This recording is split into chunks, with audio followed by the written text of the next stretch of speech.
তো বন্ধুরা কেমন আছো সবাই? যেমন আগের ভিডিওতে দেখেছি আমি আর বন্ধু এসেছি ওর বাইকটাকে আজকে নিয়ে যাওয়ার জন্য, তাই ব্রেসবি স্টেশনে নেবে গার্ডেন নিচের দিকে এগোলাম। অনেকটাই লেট হয়ে গেছে, ওয়ার্কশপ বন্ধ হয়ে যাবে, তাই 200 কিলোমিটার বেগে চলে গেলাম ওয়ার্কশপে।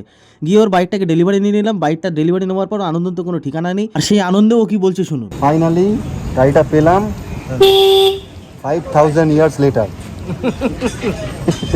আনন্দের থেকে আমার বেশি রাগ উঠছিল, কারণ আপনারাই দেখুন সার্ভিসটা কতটা জঘন্য দিয়েছে। একটা গাড়ি ডেলিভারি করছে, গাড়িটা পরিষ্কার পর্যন্ত করে দেয়নি এবং চাকায় হাওয়া পর্যন্ত দেয়নি। আবার বলেছি বলে ওনারা বলছেন ওনাদের কাছে ওই সার্ভিসটাই অ্যাভেলেবেল নেই। যাক, মাঝেরহাট ব্রিজ ধরে চললাম বাড়ির পথে। আর কারা কারা এরকম ওলার স্কুটার বা বাইক নিয়ে সমস্যায় পড়ে আছো আমাকে কমেন্ট বক্সে জানিও। যাক, নিউয়ারপুর ব্রিজ ধরে বাড়ির পথে যাচ্ছি। যাওয়ার পথে হালকা হালকা খিদে পেয়ে গেছে। বন্ধুকে বললাম, ভাই বাইক রিপেয়ার হয়ে ফিরে এসছে, কিন্তু তোকে খাওয়াতে হবে, কিছু করার নেই। খাওয়ানোর কথা শুনে বন্ধু অনেক কান্নাকাটি করছিল, কিন্তু আমি সেটাকে অগ্রাহ্য করে চুপচাপ বাইকের পিছনে বসে হাওয়া খেতে খেতে ভিডিও বানাতে থাকলাম।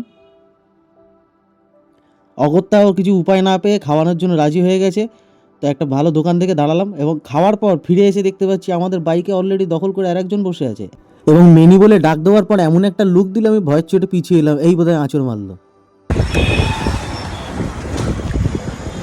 সলিড করে খাওয়া দাওয়া করলাম, করে আমরা এখন চললাম বাড়ির দিকে। বন্ধু খাওয়ালো,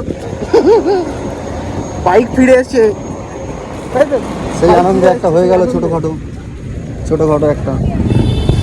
তো ফিরতে ফিরতে অফিস টাইম হয়ে গেছে, তাই রাস্তার দিকে অনেক জাম পাওয়া যায়। তাই বন্ধুকে বলে দিলাম, ভাই ভেতরের রাস্তা দিয়ে চলো, ভেতরের রাস্তা দিয়ে যাব।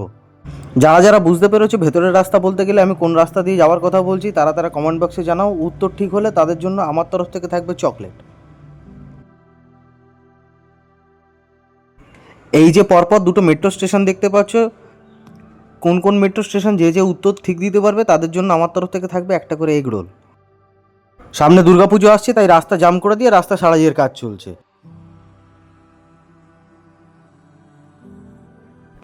এটা আমাদের গড়িয়ার বহু পুরাতন মন্দির এবং বহু পুরাতন গঙ্গা, যেটা এখন ঘাটে এসে পরিণত হয়েছে। রাখি উপলক্ষেও যে কোনো মেলা হচ্ছে সেটা আমি শুনেছিলাম ঠিকই, কিন্তু আজকে চোখেও দেখে নিলাম। যাক, এই আমাদের পুরো যাত্রাপথের এবং গাড়ি নিয়ে আসা এবং ওয়ার্কশপের ওখানে যে ঘটনা ঘটেছে, আরও অনেক ডিটেলস ভিডিওতে, এই শর্ট ভিডিওতে দেওয়া সম্ভব নয়।